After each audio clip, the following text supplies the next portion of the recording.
Before prison. Valeriu Gafencu was born on January 24, 1921, in Bessarabia, in the town of Sanjera, near the city of Balci. His parents, Vasila and Elena, were wealthy peasants. After completing high school, his father took classes at a technical school for electricians, and after World War I enrolled in the College of Electrotechnology in Iași.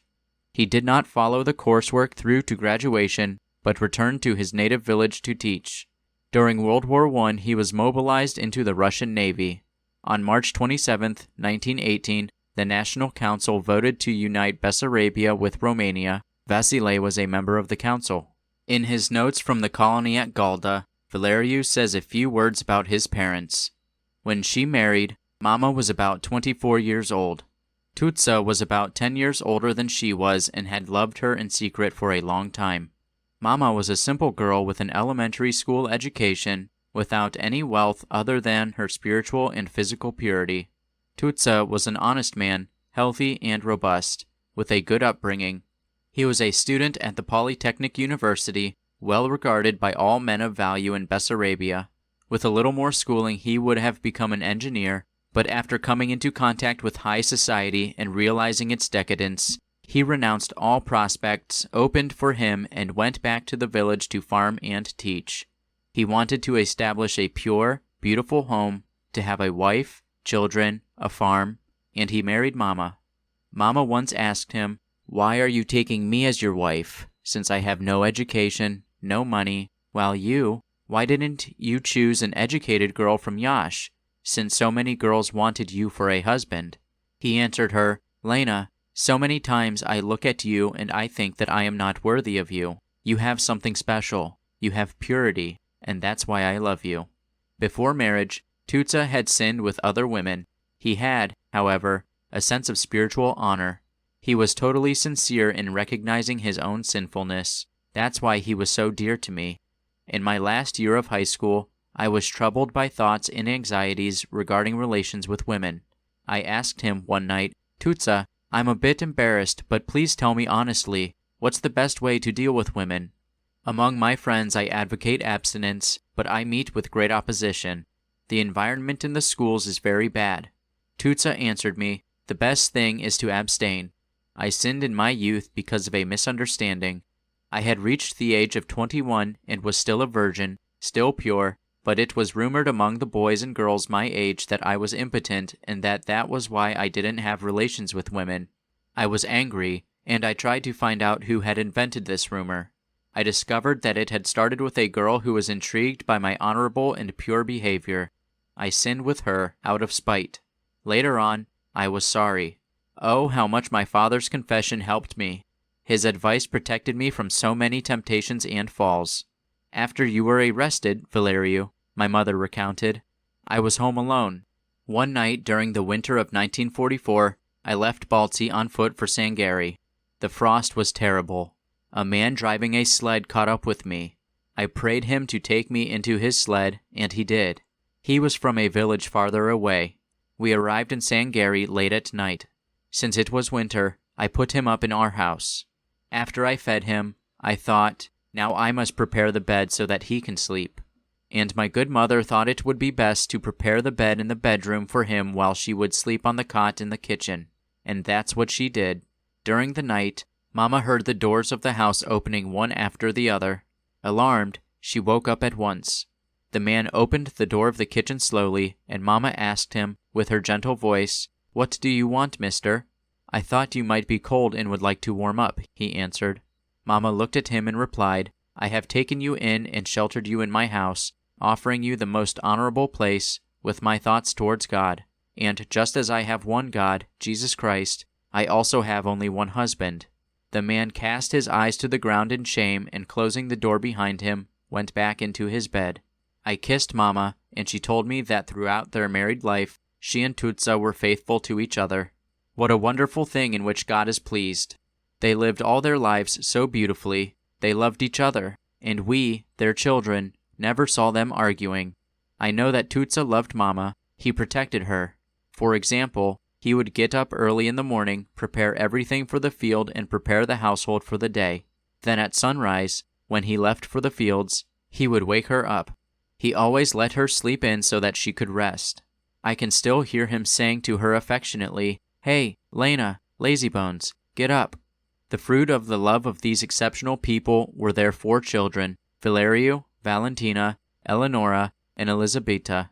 Valeriu started school at Sangari, then went on to Jan Creanga High School in the nearby town of Balci. While a student, Valeriu distinguished himself. He received high marks in his classes, was loved by his fellow students, and was highly appreciated by his teachers.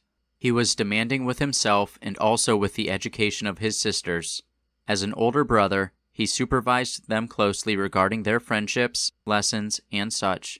Being a sensitive person, he loved literature and wrote several pieces that were published in the high school's periodical. He graduated from high school in the summer of 1940 and enrolled in law school in Iași. During this period, Bessarabia was handed over to Soviet troops.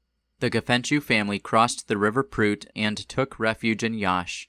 Valeriu, together with his father, went back to Bessarabia in order to resolve matters having to do with their abandoned homestead.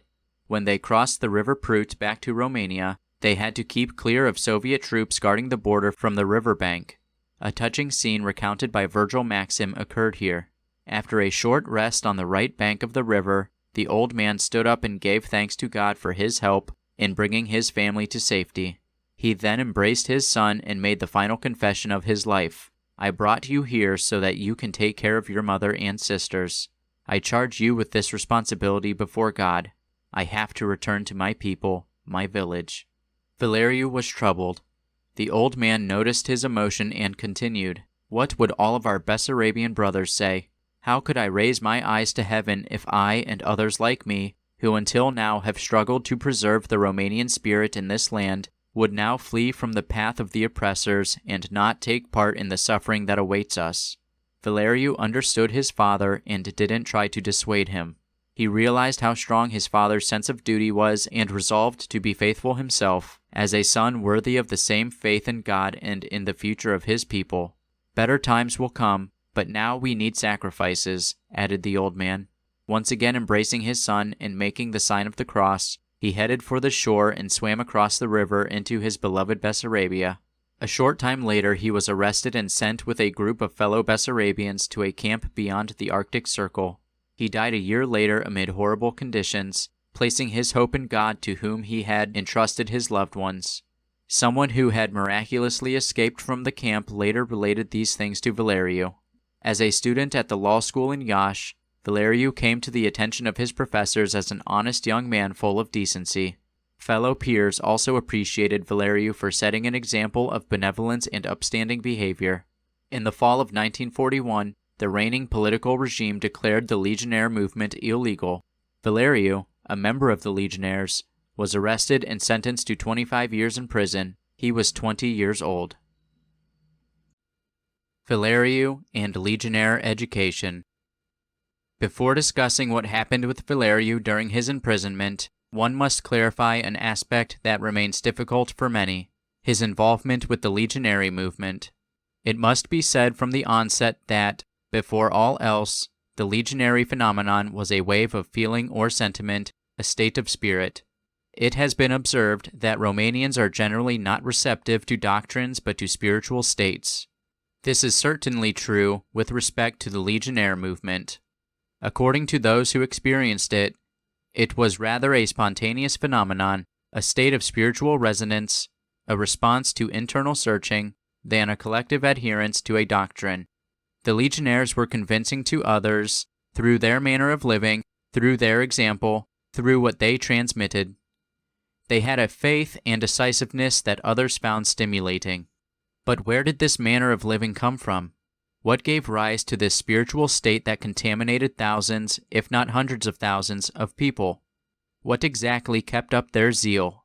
Historical, sociological, or political explanations have been offered, speaking of a localized echo of European unrest and upheaval, partially referring to long-standing repression of the Romanian people, who were growing dissatisfied with corruption in politics. Without disputing the fact that these did play a role in the sense that the Legionnaires had their origins in the problems of the day, The response they had vis-a-vis these concerns was rooted in their faith in God. Although they departed from historical causes, if we consider things from a spiritual perspective, their orientation toward God and toward Christian values, although admittedly not always affirmed or defended by the most evangelical methods, as well as their yearning for renewal and purification, could not have been merely a social phenomenon. I believe that it was also a spiritual phenomenon, a spiritual calling addressed to this nation to return to God, a deepening of certain meanings, an incentive toward Christian renewal, and especially the call of this generation of Romanians to martyrdom. It is true that not everyone, and especially not from the beginning, was aware of the spiritual finality of this calling. Many were left behind on the way, at different stages, according to the measure of their capacity for spiritual understanding and growth. But a good number of them were enlightened. They were purified, and through suffering, like Gafencu, penetrated deeper into the sense of this calling and proceeded toward martyrdom. The road was not easy. There were slips and falls, but also enlightenment and moments of spiritual uplift. Demonstrating a virtue dear to Paisios the Athonite, self-sacrifice with soulful boldness, Legionnairism was, from a spiritual point of view and in spite of all human shortcomings, a preparation for martyrdom. This was clearly reflected in the Legionnaires' behavior in communist prisons, where they showed the true measure of their worth. Of the hundreds of thousands of political prisoners, a significant number came from among their ranks. In any case, the finest and largest number of Orthodox prisoners were Legionnaires. For all of these men, training in the Legionnaire movement was a preparation for the difficult trials to which they would later be subjected. After wandering off in different directions, Codranu and other young people, troubled by the need to do something for their country, realized that what was needed to instigate a profound change in society was not so much a new party or a new political program, as they themselves had been tempted to believe, but rather an education of a Christian and national character that would lead to moral renewal. This country is perishing from a lack of people, not from a lack of programs. This is our opinion. It is not programs that we must create, but people, new people. Therefore, the cornerstone from which the Legion sets out is humankind, not political programs. The reform of people, not the reform of political programs. Therefore, the Legion of the Archangel Michael will be a school and an army rather than a political party. The Romanian people, at this point in history, do not need a great politician, as some mistakenly believe, but a great educator and leader to vanquish the powers of evil and shatter the ranks of evildoers. In order to do this, however, he must first overcome the evil in himself and in his brethren. In order to form a legionnaire elite, the best from among the youth were selected, beginning with those of high school age. This organization of young men was named Fratia de Cruz, FDC, the Brotherhood of the Cross. Those targeted were screened according to certain criteria: faithfulness in church attendance, good academic achievement, respectfulness toward others, love of country, honesty, etc. Candidates were not admitted to the FDC automatically, but in accordance with certain requirements. It set out to be an elite organization that would accept only the best. Those who were accepted found an atmosphere of love, seriousness, and enthusiasm, an atmosphere highly suitable for their spiritual growth. They received a primarily moral and spiritual education along Christian ideas. They were encouraged to participate in the sacrament of confession, to adhere to a prayer schedule, to fast, to avoid bodily sins, to be merciful, correct, punctual, sympathetic, ready to help others, obedient, and studious. Since work played an important role in legionnaire training, work camps were organized in which, along with legionnaires, Brothers of the Cross participated in the construction and repair of churches, schools, roads, bridges, levees, etc. They worked in an atmosphere of youthful enthusiasm, while the camps also provided an opportunity for the formation and strengthening of spiritual ties. Their meetings began with a prayer commemorating those who had died for the legionnaire cause, followed by a reading from the New Testament. At every meeting, those present took turns introducing a theme having to do with faith, morality, national history, culture, etc. Legionnaire songs were sung and memorized. Participants took turns reciting from Legionnaire writings, while the final portions of meetings were reserved for decision-making regarding new goodwill projects that needed to be undertaken, such as help for someone in need, collection of assistance for the family of an arrested Legionnaire, or similar work for the benefit of their brethren. The young men who gathered together in the FDC made up a real family. They were taught to love one another and to help one another in time of need. The friendship that existed between them sprang from an impressive degree of love and sincerity. The most original part of the meetings was the moment of friendship or sincerity, a form of public confession of all mistakes made since the last meeting.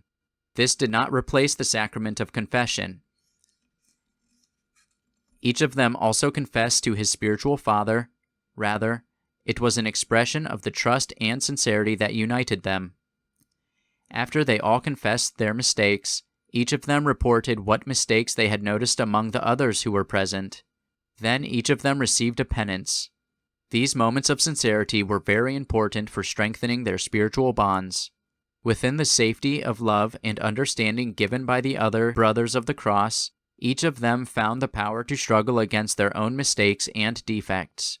All the natural noble aspirations of a young soul, friendship, sincerity, love, sacrifice for lofty causes, found fulfillment in the warm atmosphere of the FDC. In addition to educational activity, the Brothers of the Cross participated in the political activity of the Legion through the distribution of leaflets and posters and through occasional involvement in electoral propaganda. They also participated in the collection of funds for imprisoned legionnaires and their families. The training of the Brothers of the Cross continued along the same principles even after they became legionnaires. The moral spiritual component of this education was interwoven with a national heroic component. The accent was placed on love of country and a knowledge of Romanian history and personalities. There was pronounced consideration of historical struggles and national heroes, the legionnaires identifying with these heroes and looking to them as models. The intention was to cultivate the heroic and soldierly qualities of these young men: courage, strength of will, steadfastness, a spirit of sacrifice, discipline, the ability to confront danger, etc. The Legionnaire organization and its discipline were of military inspiration, but those involved assumed it freely, so it did not have an air of dryness and barrack-like rigidity for them. The harshness was alleviated by their spiritual relationships and their state of spirit. The conduct of a Brother of the Cross, like that of a Legionnaire, had to be like that of a soldier, dignified, firm, disciplined, and orderly. We could draw a parallel between the heroic component of Legionnaire training and the spirit of the medieval knight of Western Europe.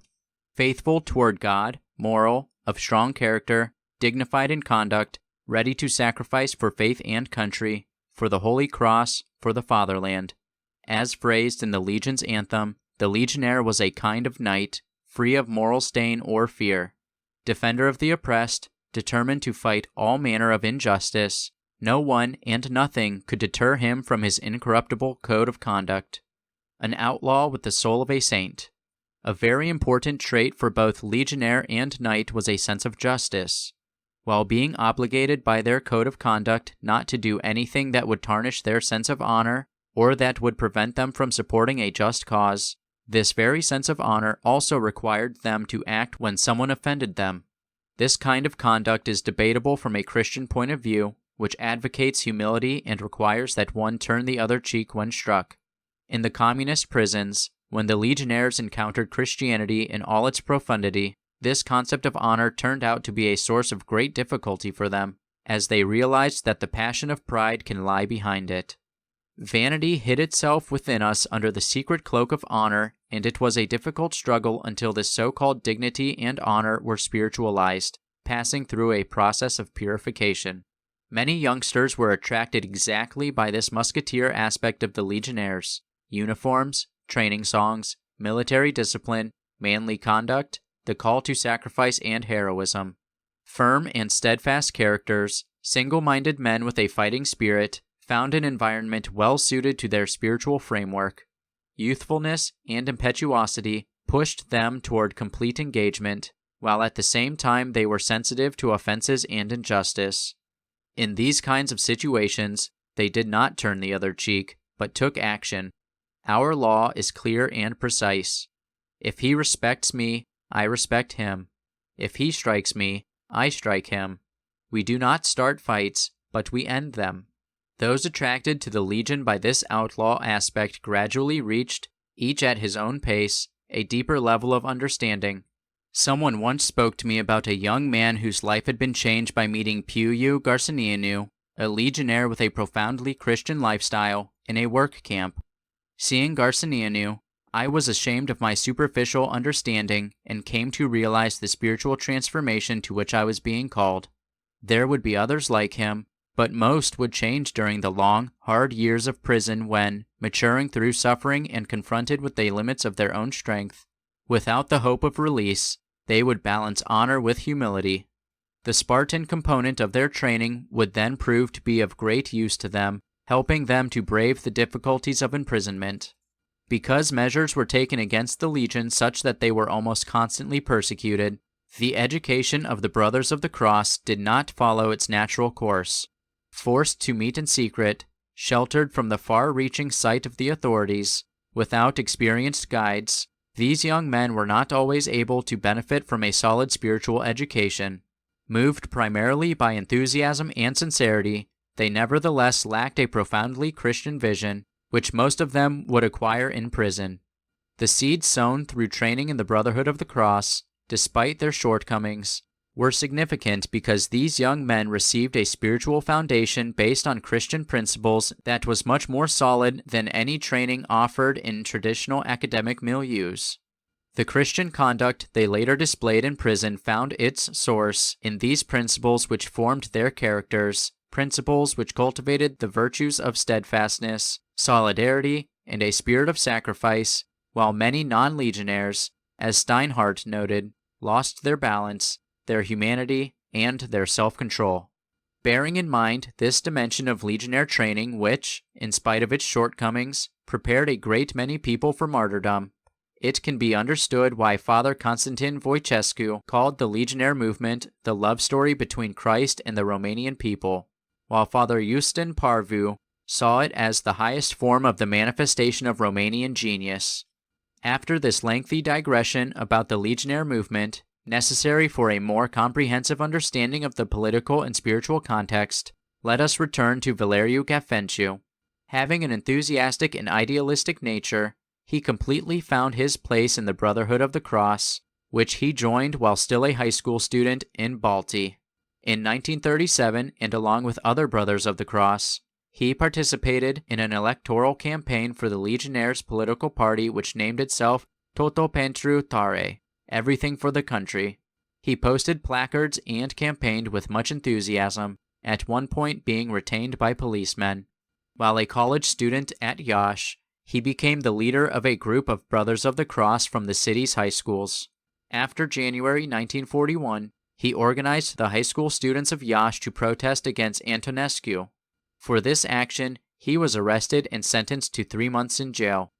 After this episode, although the Brotherhood of the Cross had been officially abolished and any Brotherhood activities declared illegal, Valeriu, who had put his whole being into the education of these young high schoolers, had no intention of giving up. The students loved him very much, although he was a bit older than them, and they all bonded in genuine spiritual communion. Their activities together were educational rather than political. In the autumn of 1941, Valeriu was arrested during a meeting of the Brotherhood of the Cross held at a military high school in Iași. At the trial, his professor of civil law, Angelescu, stepped forward in order to offer this defense. It is a sin to send this kind of person to prison, for it will be a loss for society if he is taken out of its midst. He is one of the best students I have had during the whole of my teaching career. Nevertheless, Valeriu was sentenced to 25 years in prison. He was sent to Aiud. It was January of 1942. Hundreds of students were arrested during this period and sentenced to long, hard years in prison. They were arrested either because they participated in Brotherhood of the Cross groups or because they had assisted legionnaire prisoners and their families.